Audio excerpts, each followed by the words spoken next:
So the plan is to actually start on our back for a few minutes. So let's get going that way. So.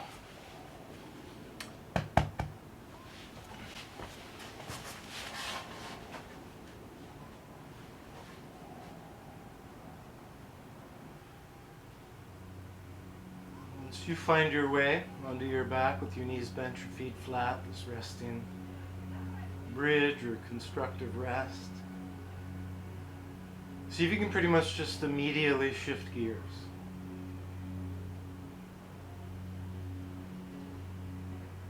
Just transition right into that yoga space.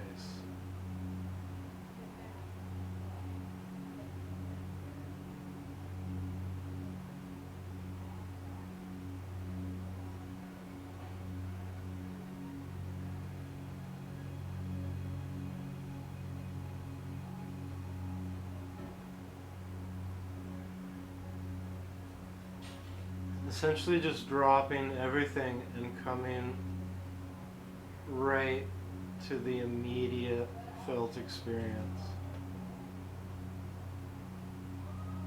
of your body on the floor.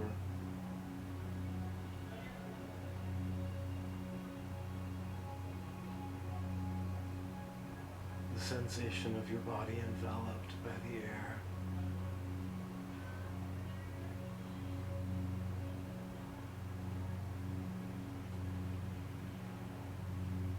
Sensations that are always there.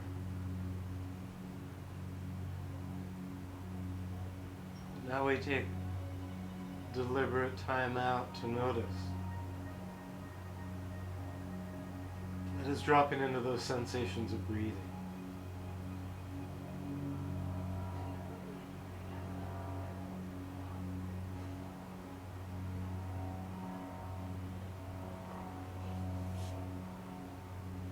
And it's just right there. You don't even have to get really any closer to it. Just we've made that decision to notice, and there it is. It's part of our consciousness.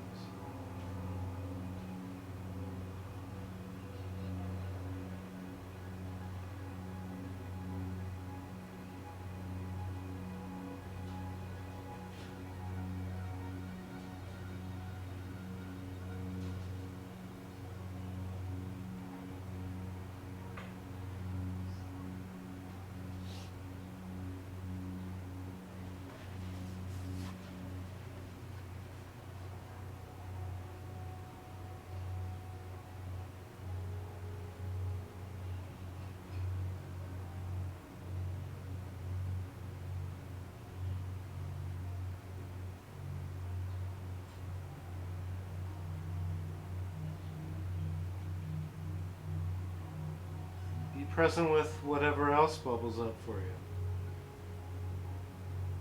Other physical sensations.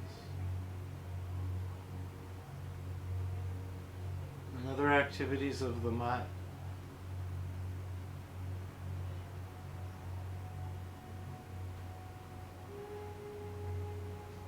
Feeling tones. Brief little mood states.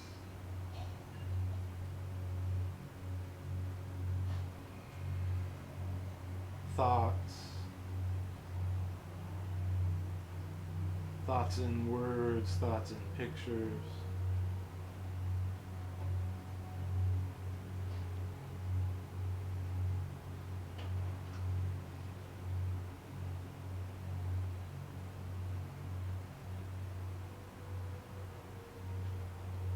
So there is one take on the meditative practice wherein there's a suggestion to experiment with quieting the mind.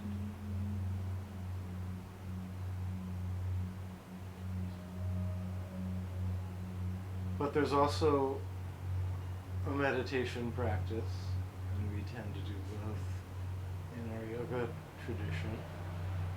But there's a meditation practice where we're just noticing.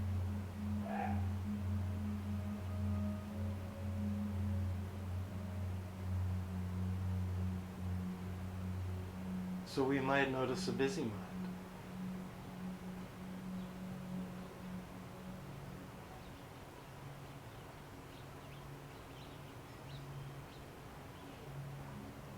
maybe we begin to notice that with just a slight distance.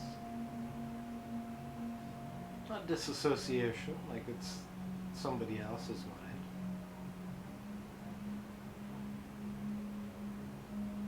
But as we meditate and we notice the shelf life of these thoughts, they tend to come and then dissolve fairly quickly.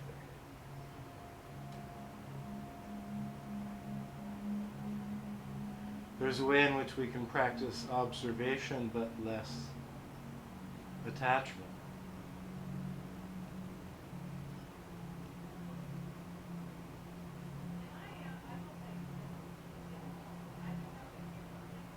Noticing, but to some degree with less attraction or repelling.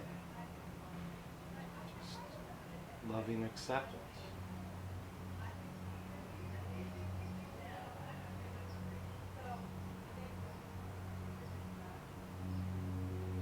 So just letting that mind be wide open for the last minute here as we open.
Okay, everybody.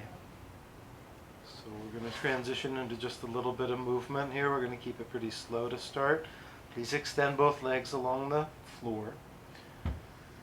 And rest both arms up like this. So you've got your upper arm bones still just relaxed completely into the floor. But your lower arms, forearms, wrists, hands, in the sky. Kind of basically straight up and down, give or take a few degrees.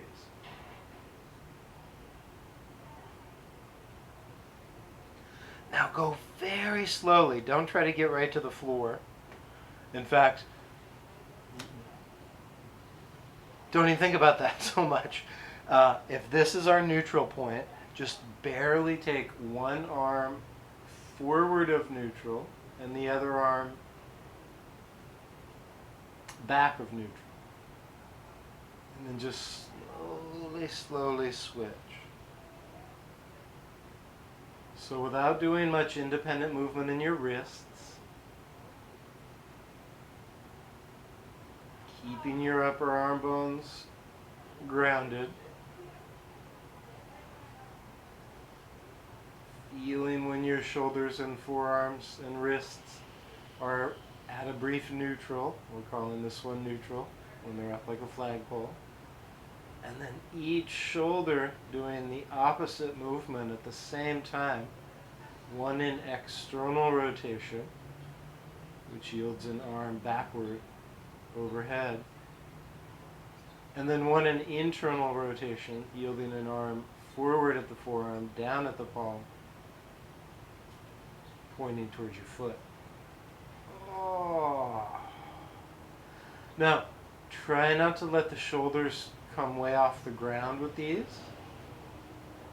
Stay in a pretty easy version of the pose, but be really present with them. Really feel these out.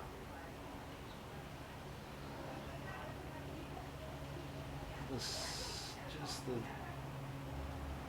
kind of love and attention and mindful, thoughtful, deliberate movement you're delivering to and for your shoulders. Feel as soon as there's a little stickiness in one direction, not trying to blast past it. And maybe it doesn't even feel sticky, but the shoulder starts to kind of not dislocate, but come, way up off the ground. So then you're kind of missing a little bit of it. And in these last, 10 or 12, you can take it a little further at its end range in both directions.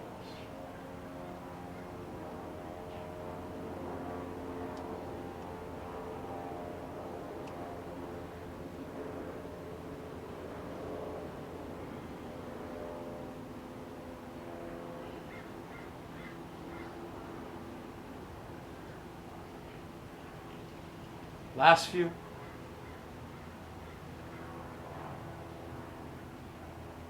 It's essentially that classic cactus pose I teach at the wall and teach here on the floor.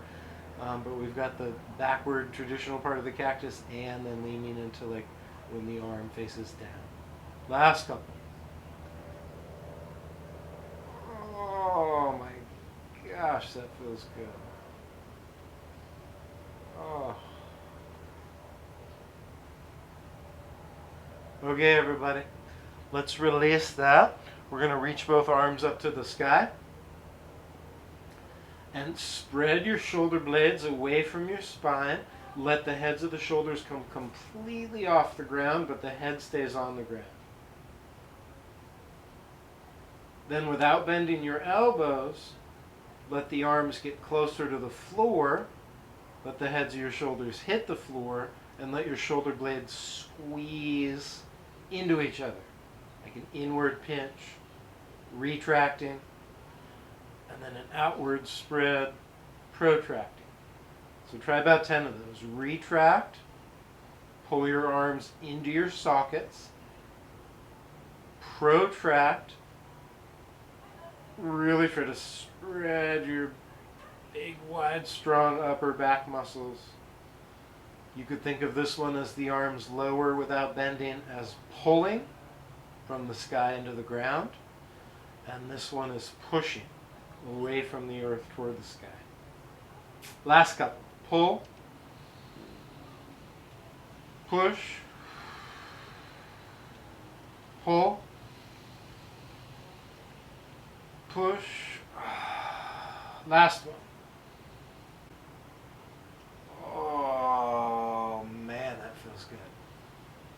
Okay, next, with your arms up, let the palms face up like you're holding a softball in each hand, or dials, and then turn the dials. You can turn really quickly, or you can turn more slowly.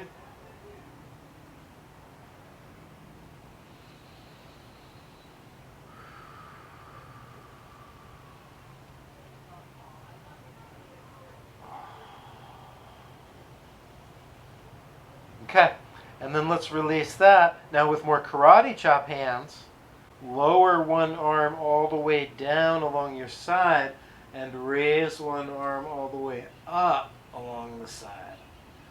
So one comes down along your thigh, one goes up along your ear. Big full sweeps. If you've got the range to hit the floor with each arm, great.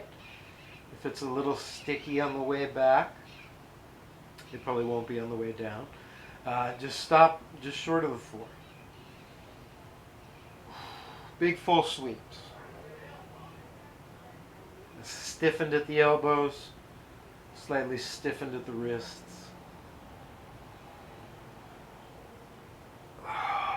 Then you can let your head turn, y'all, like this, where the head looks toward the low arm, comes back to center, looks toward the new low arm, comes back to center, looks toward the new low arm, comes back to center. Last couple.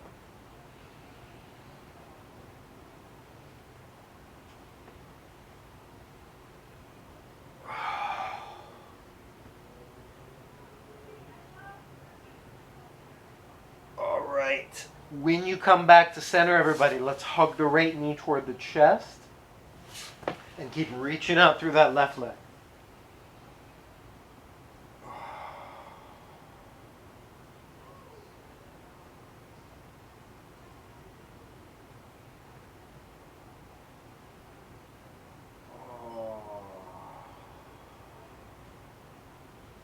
Okay?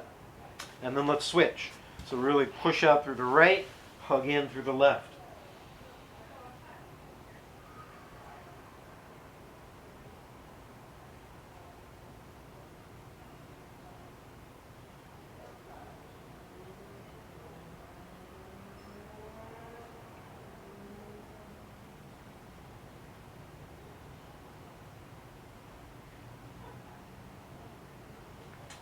Let's hug through both legs at the same time.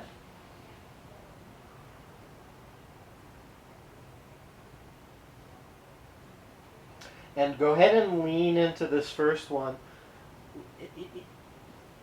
letting the tail curl off the floor, rocking the pelvis backward, letting your back round a little bit, going beyond where hips take you to some degree, and into a little bit more deliberate stretch for your low back.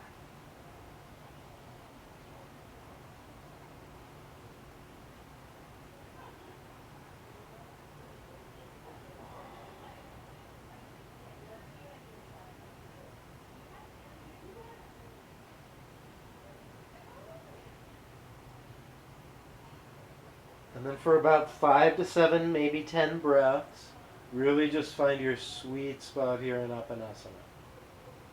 So whether it's putting more tail down or curling more tail up. Trying to get the knees a little closer to the face, or maybe just trying to get the knees a little closer to the earth so the force is more of a downward pressure.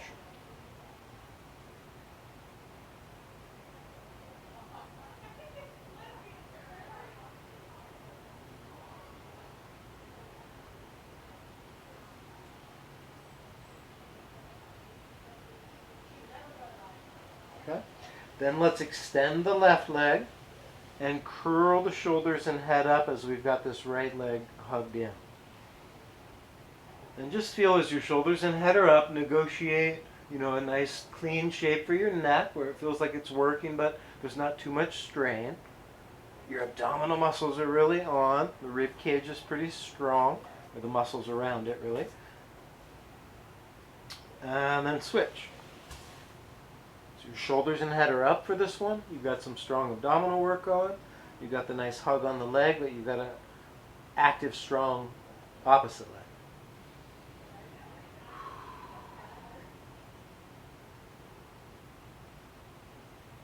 Good. Okay. And let's hug both knees back in, but keep the shoulders and head rolled up, or bring them up if they're down.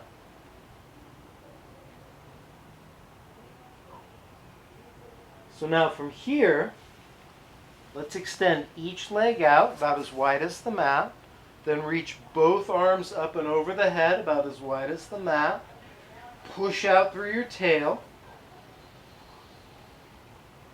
You can even point the toes if you wish. Squeeze your glutes.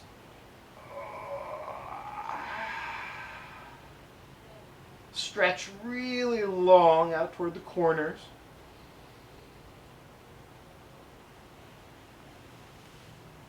And then draw the knees in, roll the shoulders up, curl the head up, curl the tail in, and coalesce around your navel. So really draw it into your center. Extend out, kind of like a sea star. And then curl in. 2 more. Open out. Curl in. Last one. Open out.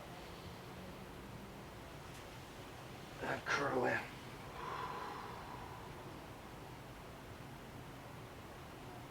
Awesome. Then let's rest 2 flat feet on the floor. Fade the shoulders and head back down. And we'll get some glute bridges going, everybody. So 2 sets of 10 glute bridges. So really, you're just minimizing back arch and maximizing glute health.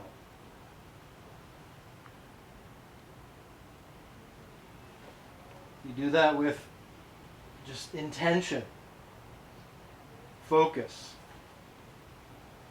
a mind-body connection, staying present with the sensation in the movement.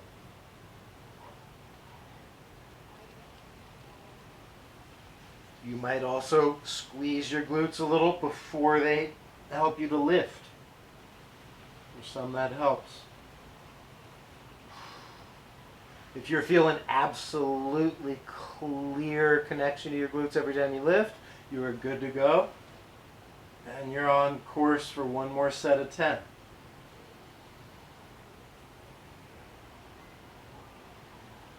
Now as the rep count gets higher, it's probably a little early for fatigue to set in, but who knows? So if you've still got some juice, even though the rep count's getting higher, pause for a moment at the top when it's really at its apex. Reinforce kind of the strongest moment of the bridge. And even bring it down with a little strength. Now if it helps you, you can thrust the arms down into the ground like you were trying to plant little wooden stakes into the floor. Sometimes that helps to get a little leverage. Also activates your tricep muscles. Okay. On the next one, come on down. Just one more set of bridging. Hug the right knee to your chest. And bridge with your left leg doing most of the work.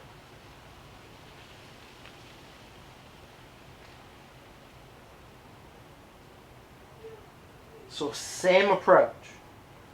Come up. Be in the strongest moment for a beat. Come down with control. 10%.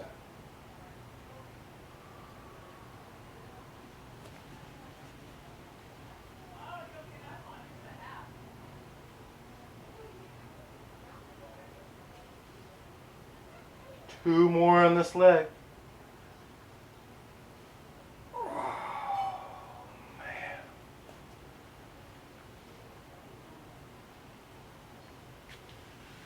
Ten one-legged bridges on the new side. Now, if one-legged bridges is just, they're too hard, you know, I'm not sure if they are. I'm guessing, you know, they might feel hard, but you could probably pull it off. It just, maybe you don't go quite as high. But if it's just too taxing or you're cramping up too much, you can always go back to the one-footed bridge. I'm sorry, the two-footed bridge. Sorry, you can always go back to the two-footed bridge.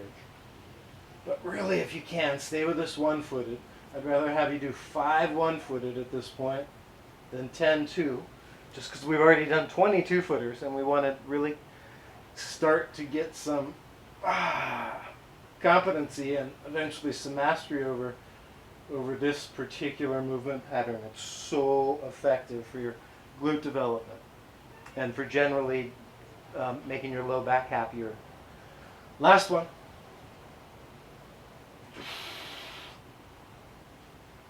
Okay. Now, last set.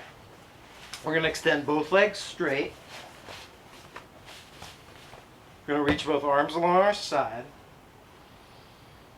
Oh. Back to a two-legged bridge.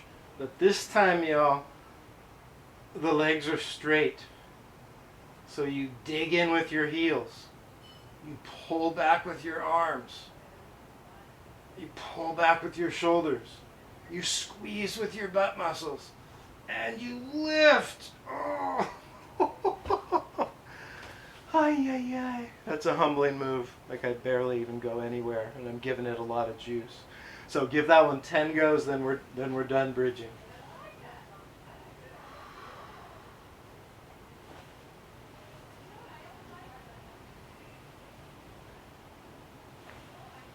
Same approach.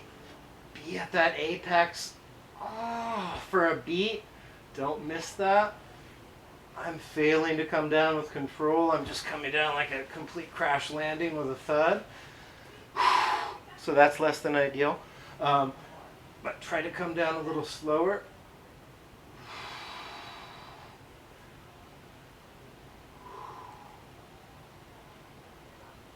Last one.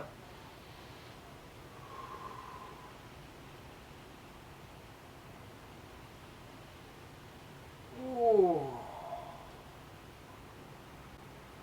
Goodness. All right. Let's rock up. Man. That actually feels great, but it's a ton of work. All right. Let's come up and stand, everybody.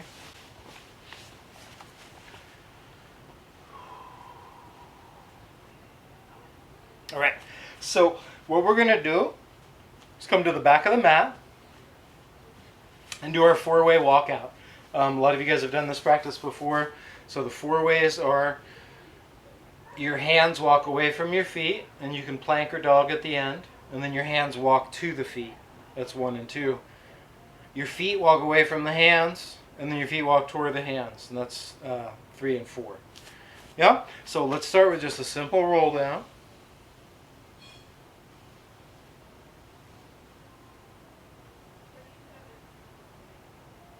If your wrists are really unhappy with the walkouts, you could, go down under your forearms or your fists. And then walkout number 1, hands walk away from feet. So feet stay planted. The heels come off the ground, of course, but the feet aren't walking. Every little step is kind of a new pose. That brief fraction of a second when you only have 3 on the ground instead of 4 on the ground is really nice work. And the end range, you're planking. Or dog pose is fine too. If you're planking and you're feeling like you're up for a little extra, try a push-up or 2. Okay. Movement number 2. Let's get the legs going this time. So now we've got stable hands and little tiny tiptoeing feet. Those feet probably start to get flat as they can. And you literally walk your feet right up against your hands. Oh. Give the head a little extra chance to release here. Be in this full Uttanasana. Okay. Movement pattern number 3. We will stick with the feet, but we will walk them away. At the end of the walking away, you can be in dog, or you can be back in plank.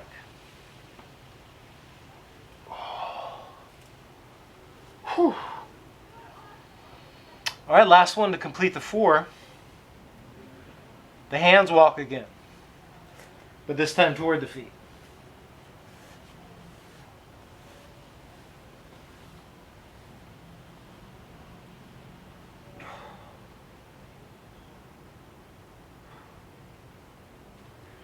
And then slowly, everybody, walk your hands up your feet, up your shins, up your knees, up your thighs.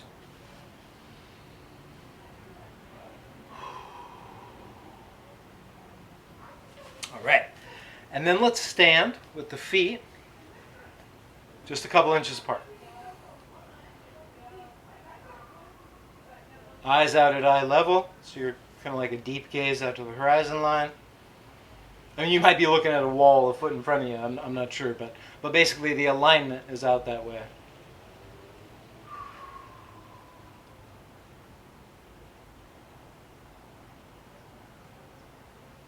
And then just for 3 or 4 breaths, very simple, just close your eyes.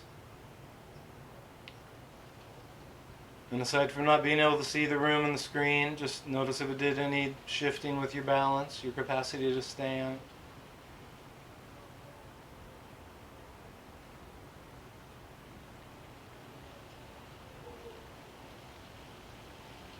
And then let's have the eyes open again. All right, this time, let's bring the left foot like 1 inch closer into the center. and lift the right foot up, just barely off the ground. Find that horizon line gaze.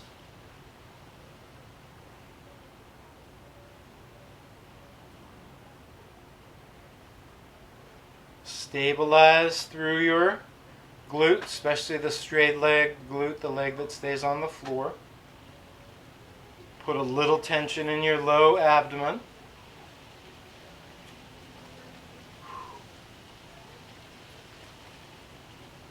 Notice, you get as steady as you can.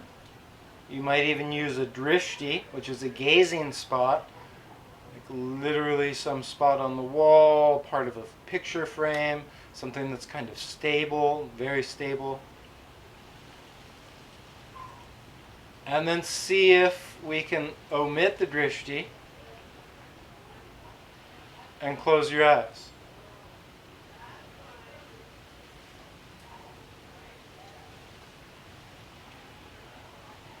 Okay? Then let's open the eyes back up and switch. All right? So we got the feet about 4 inches apart. Take that new right foot 1 or 2 inches into the center. Get the left foot off the ground. Find our midway point. Strong hips, stable belly, engaged glute, horizon line gaze. Get as stable as you can, but part of what's so cool about this pose is it's good for just kind of neurological development, balancing development, but just right here where there's a little bit of wiggle left, right, forward, back, it's actually really good for that one ankle that has to deal. And then a shift that I think for most of us was probably pretty darn easy to make when we were on 2 feet. Try it here on the 1. Closed eyes.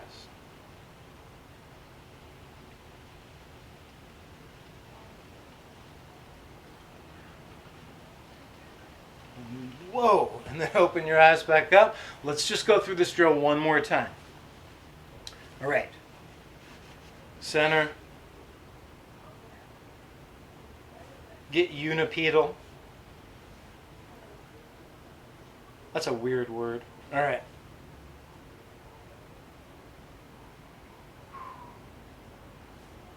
Close the eyes. See if you can be there for 10.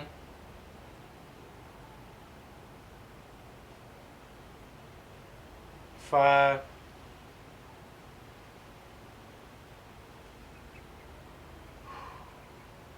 Wow. Let's release during the transitions. Eyes are open. Just one more time, opposite side.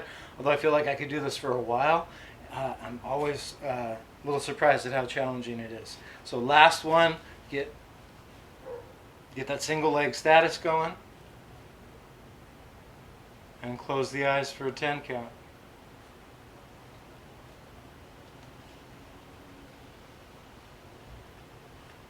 5 more.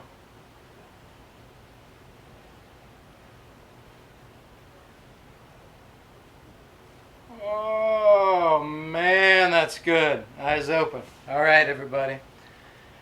Can hardly get enough of that one. In fact, I know we've done this a couple times since we've been gathering together virtually, but I just want to connect to it one more time right now.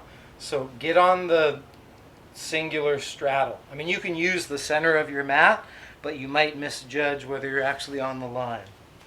So now you've got 2 feet again, but they're on a singular line. Once you get up here, same drill. Create a little stability. Find an eye level gaze. Feel your capacity to be here, especially with eyes open. And then make the switch. Turn off the lights.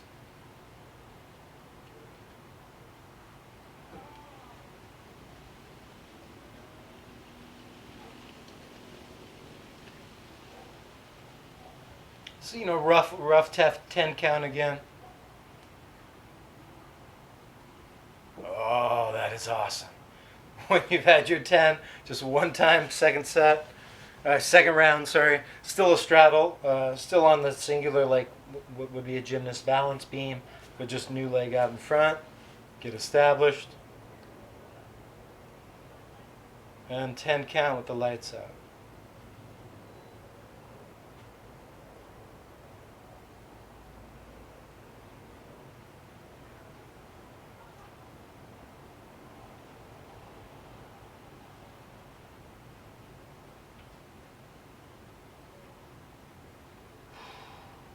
Awesome, everybody. Just giving that a go is nice. However proficient you felt with it, it's fine. It's something, we'll develop. All right. Let's get to the back of the mat. Let's do one more roll down.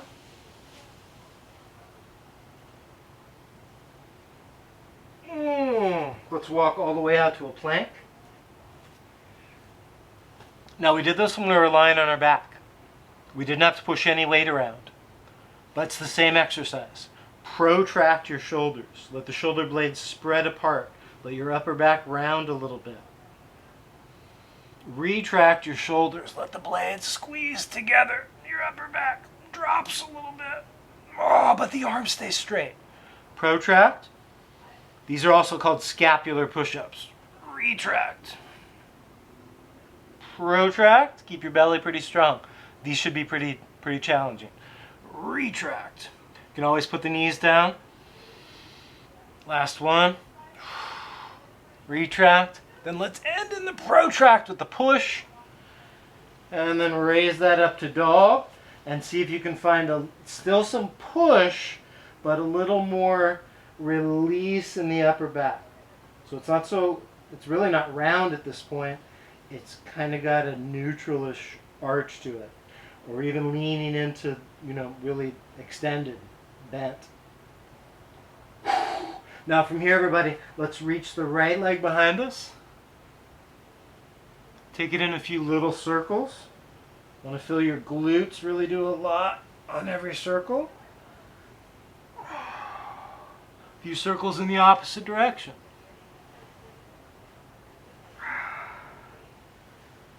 Okay, then let's bend that knee and take one big step forward. Now once you've got this 15 on the floor, two hands, 1 foot, 15 nails lined up, then we'll just push and pull the lunge a little bit. So this one, you can get pretty creative with it. So for instance, right now on my push, I'm really letting my knee exceed the angle of the ankle, but with heel on the ground. And on the pull, I'm really letting my foot go into some dorsiflex. Oh. On the push, you can even divert things a little bit more toward the front leg, especially that back hip. On the pull, you can really try to arch your tail up into the air. And back to dog. Then we'll get the left leg up. A few circles.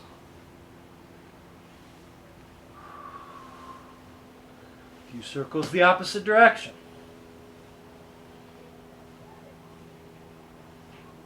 Let the leg bend. Take a big step forward, modify if need be.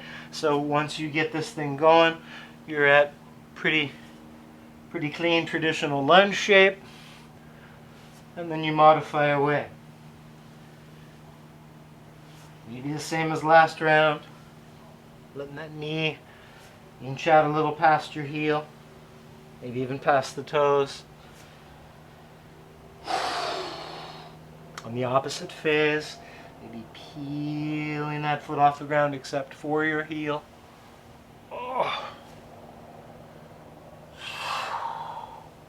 Maybe on the push down, a little diversion more towards your front leg. Last one. And then let's step back to dog one more time.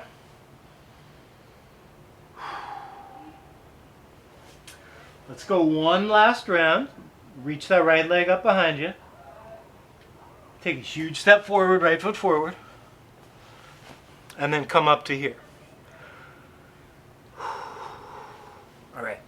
So from here, I want to just pull back a little on the torso. And then try some pulses.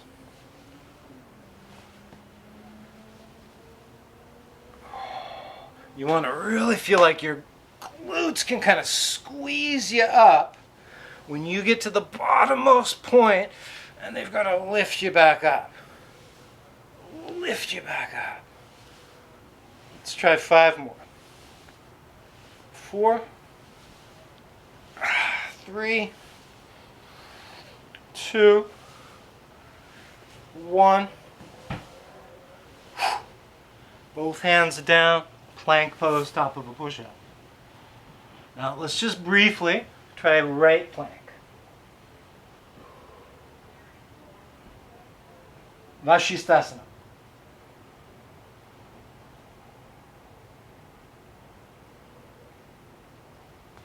Let's try left plank. Vashisthasana.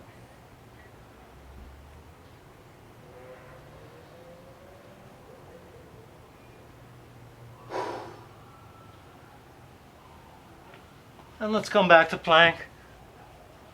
Dog. Step that left foot forward. Lean into your thigh. Come up about 4/5 of the way. So you still have a slight forward angle. And pulse.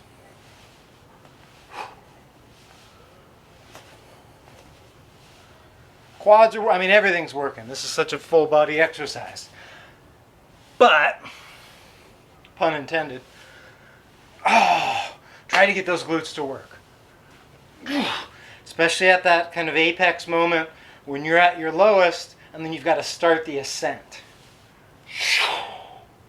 Even controlling the descent is pretty juicy. Last couple.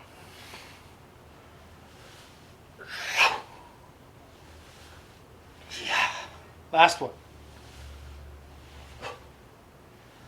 Plank.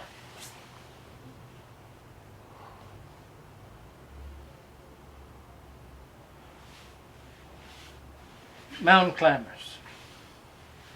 Just try 10, 9, 8, 7, 6, 5, 4, 3, 2, 1, and release. Let's sit. Dandasana. Staff pose.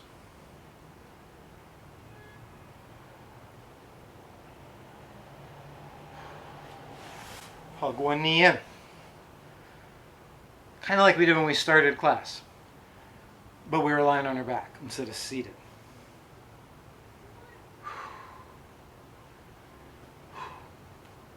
See if you can get this foot just off the ground. Oh, and then don't hold it. Just keep it there. Let your back round a little. Oh, man, that's good. And release. Switch. So hugging the new side. Lift the foot of the new leg. And then all this support your arms are providing, ditch it. Now your deep inner upper thigh, hip, psoas muscles, so much work here. Aiming more for a rounded back and strong abs rather than arching too much. And release. Let's go to hugging both legs in. Lift both feet up. Let your back round a little. And then let the legs be there all by themselves. No help from the arms. Try for 10, 9, 8, 7. Really squeeze the inner upper thighs together. 4. Feel the hips pull toward the ribs. 3. Feel the ribs squeeze toward the hips. 2, 1. And Release. Post the hands up behind you. Post the feet up in front of you, a little further forward than you'd guess. Let the hands find any comfortable position. They can face forward, sideward, or backward. And squeeze up your hips like a bridge. Oh. And maximum glute contraction at the top. 100% squeeze. And then come down. Let's try that a few more times. Press down your feet. They're probably a little further forward than you think they need to be at first. Squeeze. Full maximum lift. Full maximum squeeze with your hips. And release. 4 more. I'm trying for a half dozen. Almost like pretty much the same approach we took to the bridging in the beginning. And this is essentially a variation on bridge, called Purvottanasana. Stretching the east side of the body. Oh, one more good go. Now this is a maybe. Reach one arm up. Press up through your hips. Reach toward the opposite corner. Come back down. Ooh, last one, second side. If you know you're not up for removing one limb, just leave all 4 on the ground. Last one. Hips up. New arm reaches. Hips on maximum upward squeeze. And then down you come. Nice, yo. Goodness. All right. So we're going to extend both legs forward. We're going to take right ankle up over the left thigh, just north of the knee. We're going to let this hip open. Your knee might be here, might be here, might be here, might be here. And then let's hinge forward a little bit.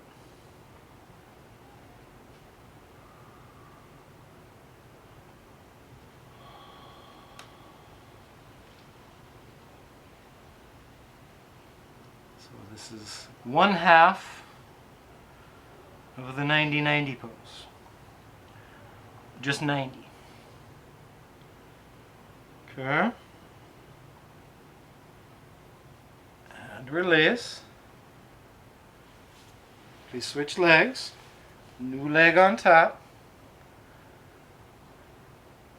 If your ankle bone just digs into soft thigh muscle, or even firm thigh muscle and just hurts, obviously slide your ankle a little further off or put a little piece of blanket under there.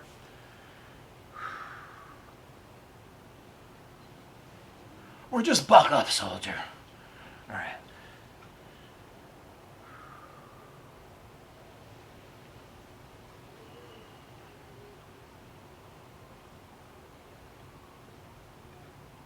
Okay. Now we're going to keep this leg on top. Come back up. Give it a little room. And see if you can slide the leg number 1 under leg number 2. And now we've got the full 90-90. 90 degrees, 90 degrees. Hinge.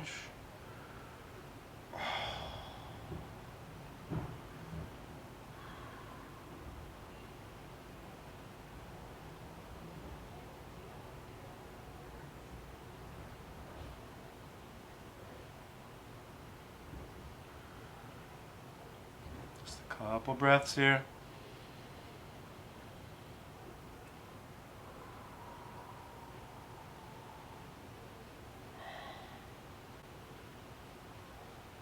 And then just in the interest of being very complete and thorough with this guy, one time, switch which legs on top. Last go, 90-90. Now, I think you guys all probably know pretty well the biomechanics here, but if we did this lying face down, one leg in 90, we're in pigeon. We do it on our back with one leg hugged in, and we're in, that eye of the needle stretch we often hit at the end. This is just the seated version, where instead of having a neutral spine and leveraging the hips around, we're keeping the hips level and leveraging the spine around. The end result is hips and spine get closer together, and you feel that kind of edge range of stretch. It's just leveraging at a different point. So it's good to do it this way too. And then, oh my God, that feels good. Lastly, come on up from there. Shake it out. All right. Next, we're coming back onto the flow, all the way onto our back.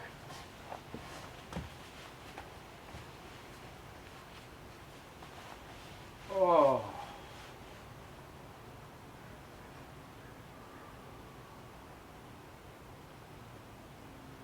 Let the arms find a nice, comfortable shape out along your side. Maybe down, maybe further up, but just somewhere that feels like it really lets the shoulders settle. And feel free to let the head range a little left to right. You can do it partially as a massage. And then toward the end of that ranging left and right, really use it as a way to zero in on the center, on the midline.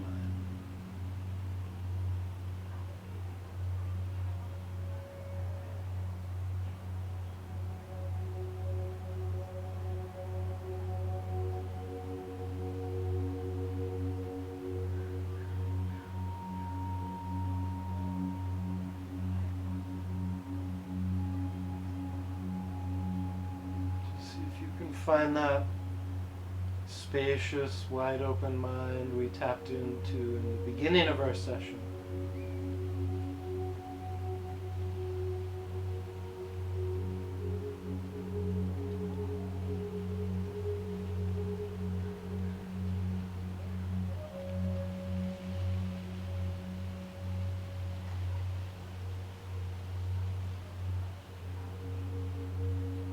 Simply practice.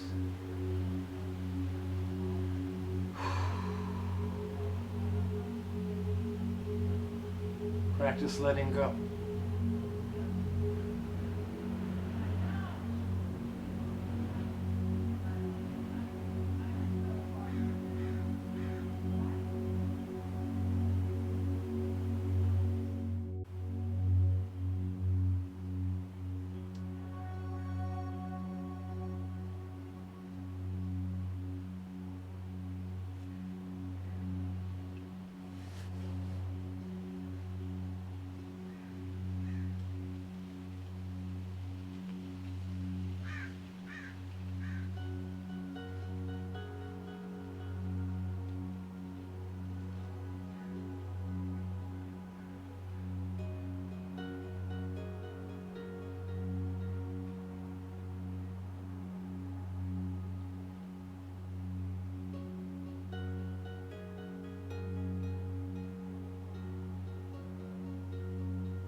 yakena yopa karuptam pravunam munenam patanjalim pranjalir anatosmi abahu parushakaram shankar chikrasidarinam sahasara shirisham svetam pranamami patanjalim.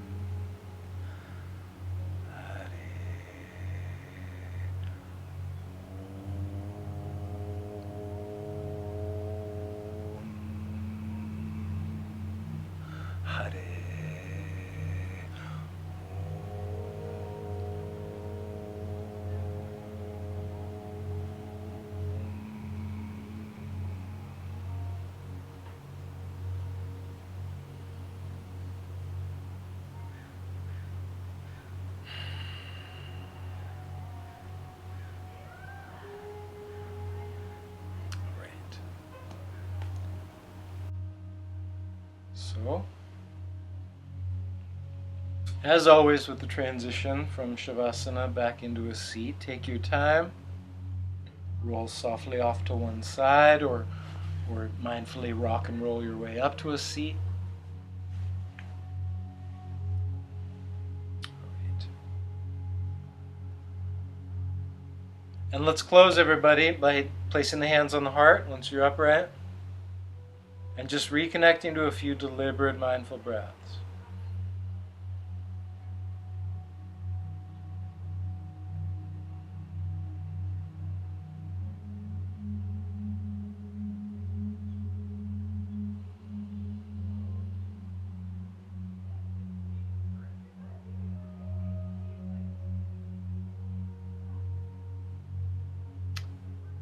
And in your own nonverbal way, send a little goodwill out toward everybody else practicing together right now.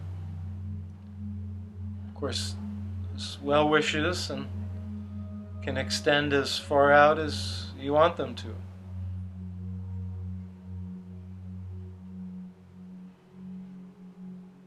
All right, everybody. I wish you all well. Thank you for practicing. Namaste.